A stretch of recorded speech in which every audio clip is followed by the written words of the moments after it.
Olá, alunos, sejam todos bem-vindos em mais uma videoaula, aula exclusiva para os alunos do sexto ano do ensino fundamental e primeiro ano do ensino médio, onde a gente vai falar um pouquinho sobre a arte no período da pré-história. O que eu vou recomendar? Vou solicitar a vocês que peguem o caderno.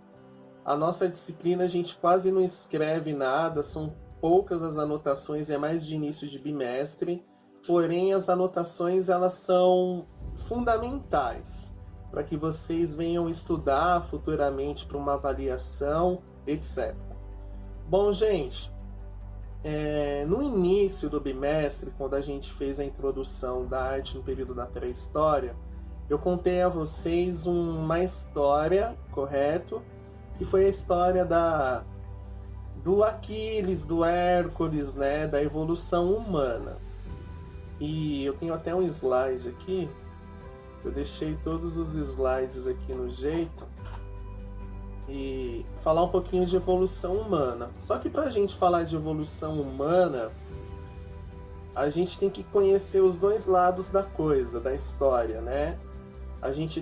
Eu ensinei a vocês a importância da linha do tempo, deixando bem claro que a gente trabalhou o início, né? Pré-história, Cristo e atualidade. No meio da linha do tempo, a gente tem Cristo. Se a gente pega a linha do tempo para metade para frente, a gente vai trabalhar a ideia do criacionismo, ok? Idade Média, como que a gente aprendeu sobre a evolução, né? Através da igreja, da Bíblia, Cristo, Deus, etc.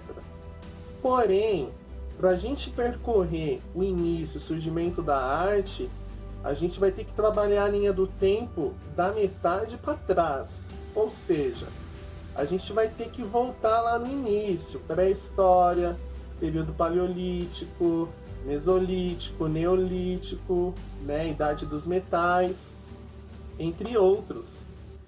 E da metade para trás, a gente vai trabalhar a teoria de Darwin, ok? Qual que é a teoria de Darwin? Que os humanos evoluíram de uma espécie, e essa espécie qual que era? O macaco, tudo bem? Deixando bem claro, religião e ciência. Da metade para trás, ciência. Da metade para frente, religião. Tudo bem, gente? Só que para falar de arte, a gente vai ter que ir lá para o início. A gente vai ter que favorecer o lado da ciência, ok? Eu contei que lá no início, gente, houve o aquecimento global, né? Teve uma mudança climática muito forte.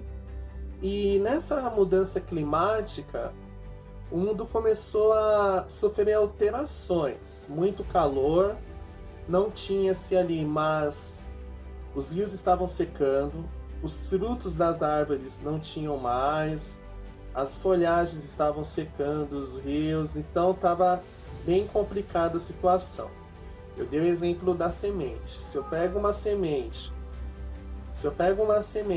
coloco num vaso, com terra, ela não vai crescer se a gente não inserir água, correto? Então nós, seres humanos, dependendo de água, os animais dependemos de água, os seres, as plantas, os vegetais dependem de água. Então, água é vida, água é tudo, né? O que acontece? Com essa mudança climática, eu vou mostrando dois slides aqui, tá, gente? Com essa mudança climática, muitos animais começaram a morrer. Por quê? Não tinha mais rio, os rios tinham secado, então ficou bastante tempo sem chover. E o que acontece? Foi aí que numa tribo de macacos, a gente sempre tem um líder, né? Eu coloquei o nome do líder na sala de aula como Hércules, ok? E o Hércules, pelo fato dele ser o líder do bando, ele tinha que tomar uma providência, ou seja, ou eu tomo uma providência ou eu vou morrer, né? Eu tenho filho, eu tenho família, já que não tem vegetação, já que não tem mais frutos pra gente, a gente vai morrer, né? O que aconteceu? Ele tomou uma decisão e ele subiu no alto de uma montanha. Eu fiz aqui esse slide, fiz essa montagem, né? Coloquei aqui um macaco. Subiu no alto da montanha, por quê? Do alto você consegue enxergar melhor o território, né? Você consegue ver se você tem um rio à distância, se você tem uma árvore, uma região com mais vegetação. E o Hércules, olhando tudo aquilo lá do alto da montanha, não era diferente do solo lá embaixo. Seca, não tinha rios, os poucos rios que tinham já estavam secos, e ele começou a perceber uma coisa. Lá do alto da montanha, ele avistou o tigre dente de sabre, ok? E o tigre dente de sabre, um animal carnívoro, precisava se alimentar, como nós precisamos comer carne, proteína, para a gente sobreviver, né? Saco vazio não para em pé.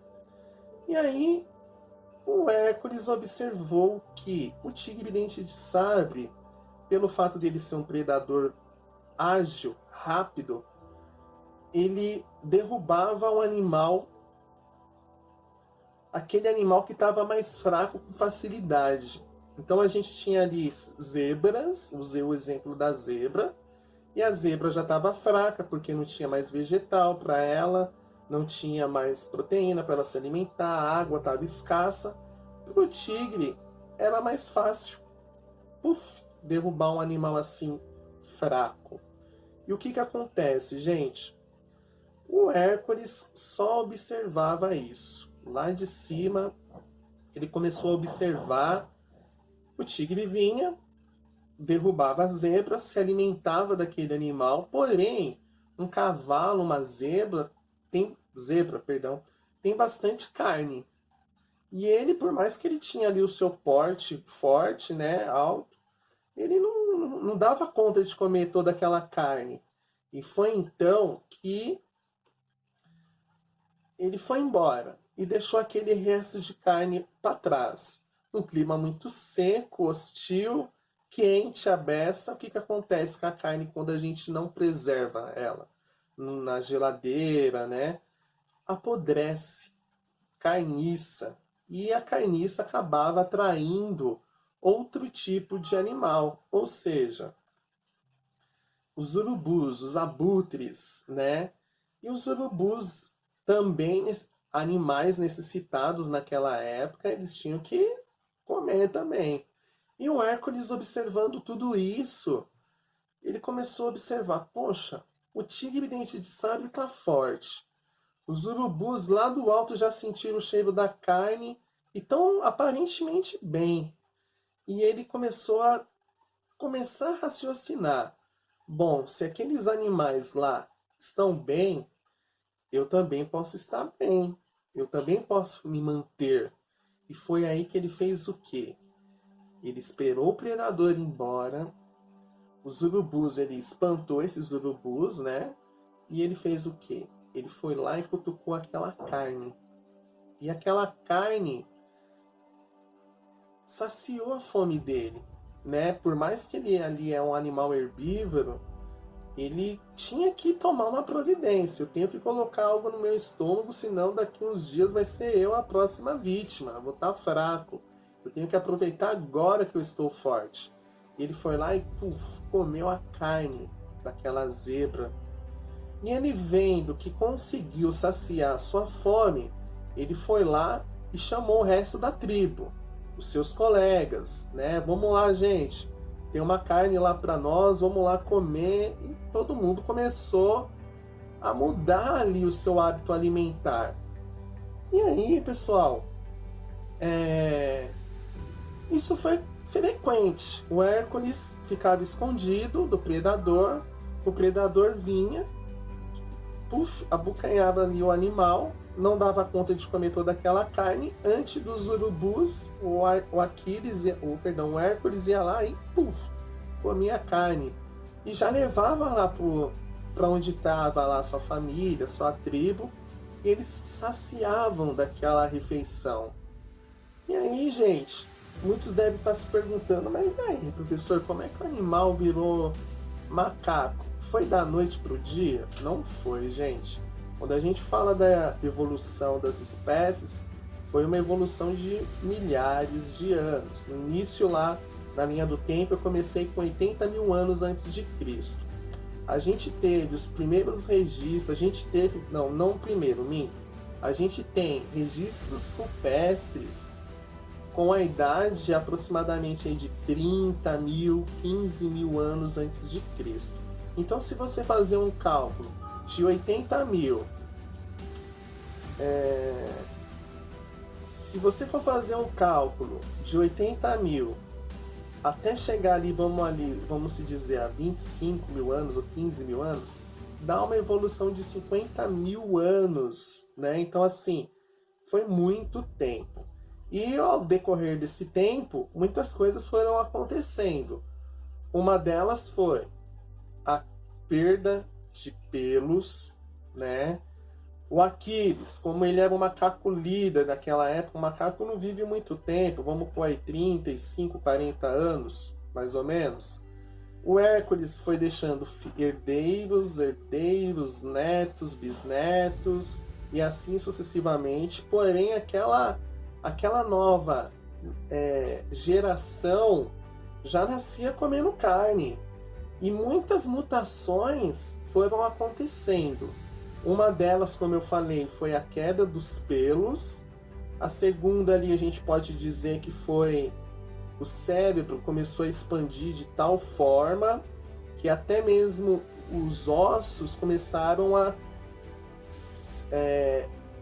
ter essa transformação, essa mutação aí, vamos dizer. E começou o formato do crânio, o fêmur, os macacos começaram a ficar maiores, né? A questão da postura ereta. Deixa eu ver se eu tenho um slide aqui. Quando a gente fala de hominídeos, a gente teve várias gerações de hominídeos. Os Australopithecus, os Homo erectus, os Homo habilis, Neandertal, habilis. Então, assim, gente, foi várias evoluções. E tudo isso tem vestígio, gente, é o que eu falo. Se a gente sabe que no mundo teve dinossauro, foi justamente pelo fato dos arqueólogos terem escavado ali debaixo da terra, sítios arqueológicos, encontrado fósseis. A gente consegue ver nesse slide aqui que foi encontrado diversos tamanhos de crânios, né? Desde o comparativo de um chimpanzé, né, até um humano. Então foram vários crânios, várias evoluções. Não somente crânio, a gente tem um exemplo do cérebro. O cérebro foi se expandindo, a altura, os ossos, a gente tem uma alçada aqui.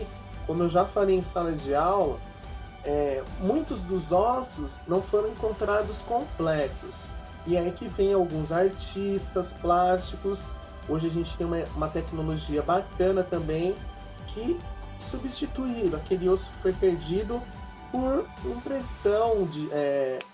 impressão 3D, modelagem, né? Então a gente vê uma parte mais escura e uma parte mais clara aqui, né? A parte mais escura é a ossada encontrada muito tempo debaixo da terra.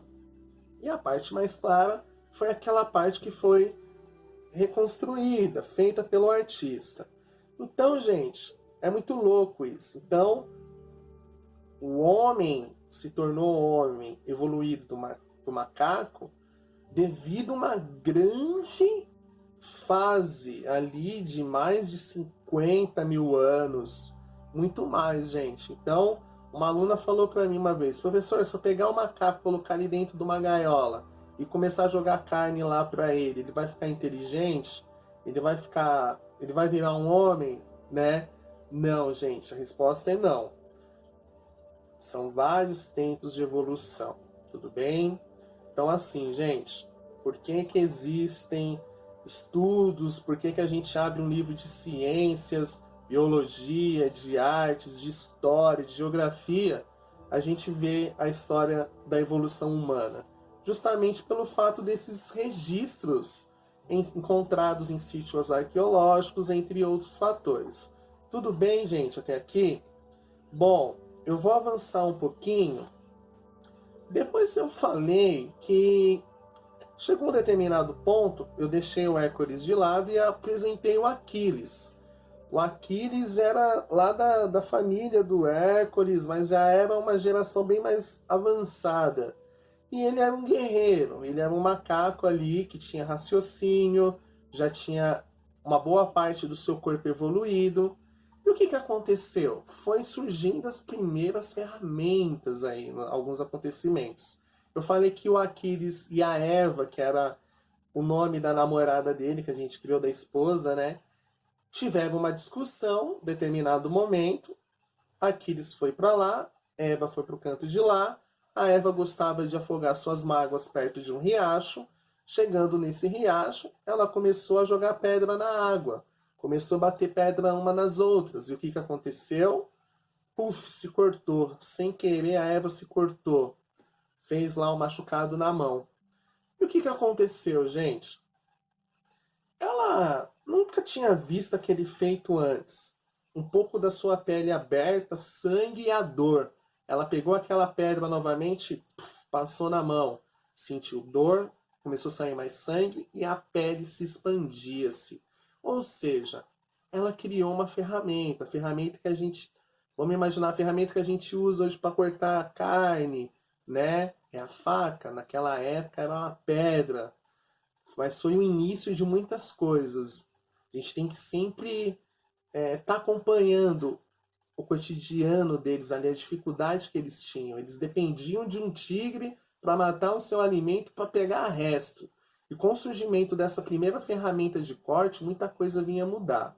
E aí, pessoal, ela levou, estava sangrando, queria mostrar aquele acontecimento para o Aquiles. O Aquiles tinha, pela surpresa da Eva, o Aquiles tinha capturado um crocodilo, porém não conseguia chegar na carne daquele bicho devido ao seu couro rígido. E o que aconteceu?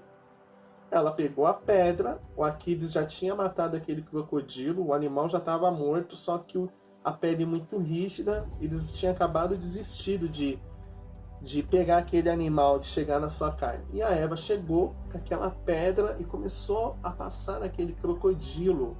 E o que aconteceu? Conseguiu chegar na carne. Então, o surgimento das primeiras ferramentas para criar ferramentas, ou seja, descobrimento da Eva lá no riacho, com a ferramenta de corte, entregando para o Aquiles, mostrando que era possível abrir ali o couro do crocodilo, o Aquiles conseguiu criar outras ferramentas. Uma delas foi a lança. E com a criação da lança, ele conseguiu caçar a sua própria alimentação, o seu próprio alimento, né? E o que acontece, gente? Muita coisa começou como é que eu posso dizer? Muita coisa começou a ganhar sentido ali no cotidiano deles, ou seja, eles já se abrigavam dentro das cavernas, eles já conseguiram ali descobrir uma ferramenta que poderia ajudá-los bastante no corte de carnes, né, para dividir ali uma refeição, um animal. Com o surgimento da pedra de corte, foi possível criar a ferramenta de caça, que foi a lança, e assim sucessivamente. E o que acontece, gente? Eu coloquei esse slide aqui, que esse slide ele mostra aqui de fundo um alce. Por quê? Eu contei uma história que o Aquiles tinha visto um alce voltando de uma caçada, já estava tarde, porém o bicho viu ele, saiu correndo, ele também não conseguiu ter detalhes desse bicho. Uma coisa que ele lembra que o bicho era muito grande, tinha chifres gigantescos ali, né? E ele ficou com medo, ele tinha medo desse bicho. E ele começou a ter vários pesadelos com esse bicho. E quando a gente é líder de um bando, a gente tem que provar ali para aquele bando que você está apto, as suas habilidades ainda funcionam ali naquela tribo, você está apto para defender aquele bando, e ele tinha que provar uma braveza ali, ok? Ele tinha que provar que ele era o mais forte de todos. Ele queria manter o seu cargo. E o que ele decidiu fazer? Sozinho na calada da noite, ele tinha preparado algumas lanças, e essas lanças, ele ia usar isso para capturar esse grande animal que era o alce. Então ele já tinha meio que raciocinado ali que uma lança não seria o suficiente. Então ele fez 5 lanças, saiu, só avisou para Eva, que era a companheira dele, saiu na calada da noite, foi atrás do alce.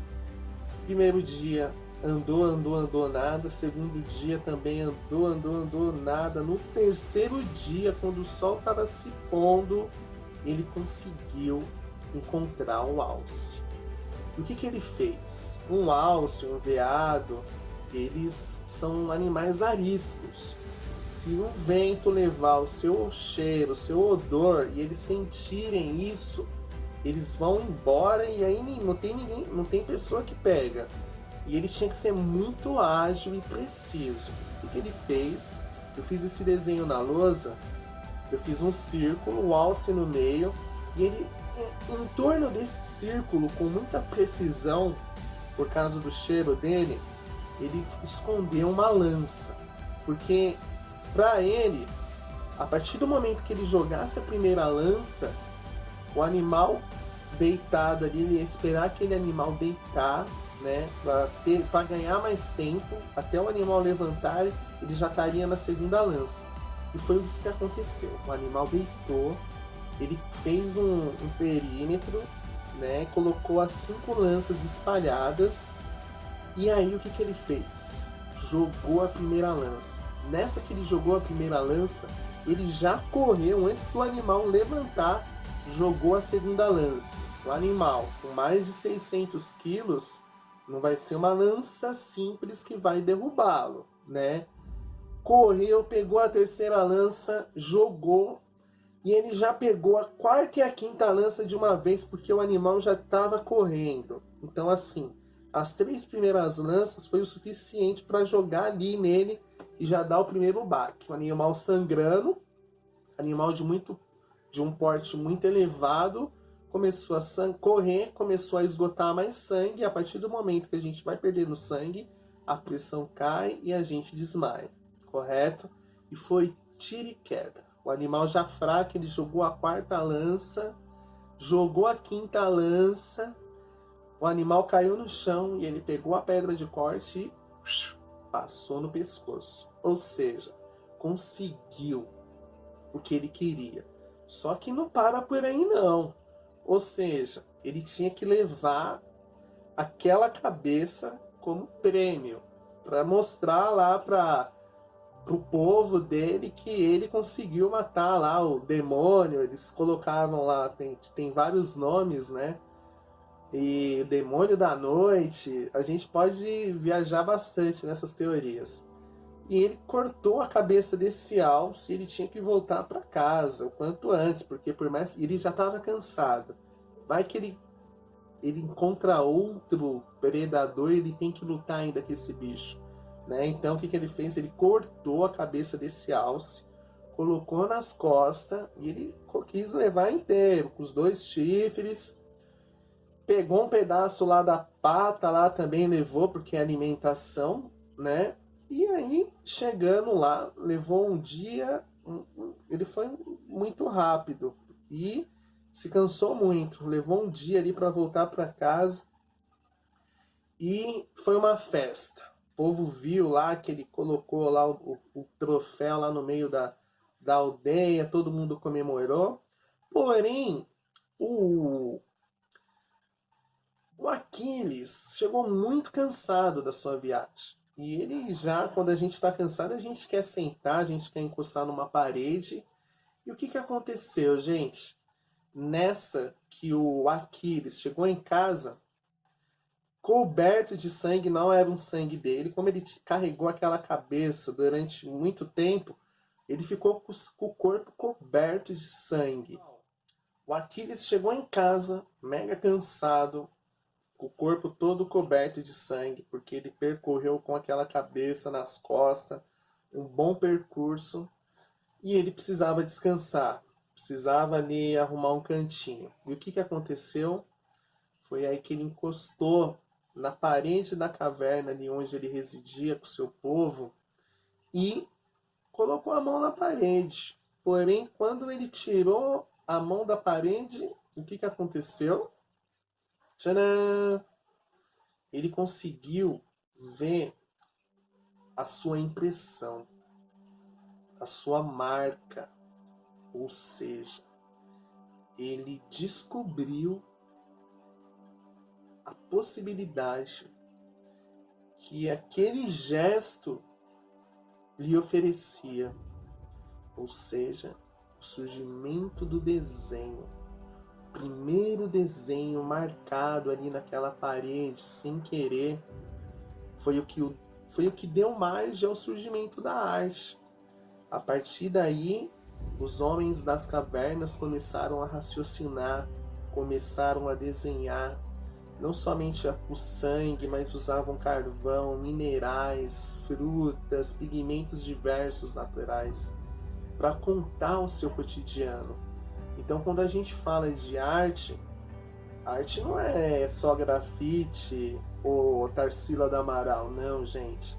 A arte ela surgiu na pré-história há milhares de anos atrás, ok? Essa aula, então, foi um momento para a gente relembrar a nossa história, para que assim a gente consiga se identificar ali no caderno do aluno, que é um caderno que tem um material muito bom da Positivo, né? E é isso, gente. Espero que vocês tenham curtido aí essa história e vamos nos organizar aí para que as próximas aulas venham a acontecer. Tudo bem? Abraço!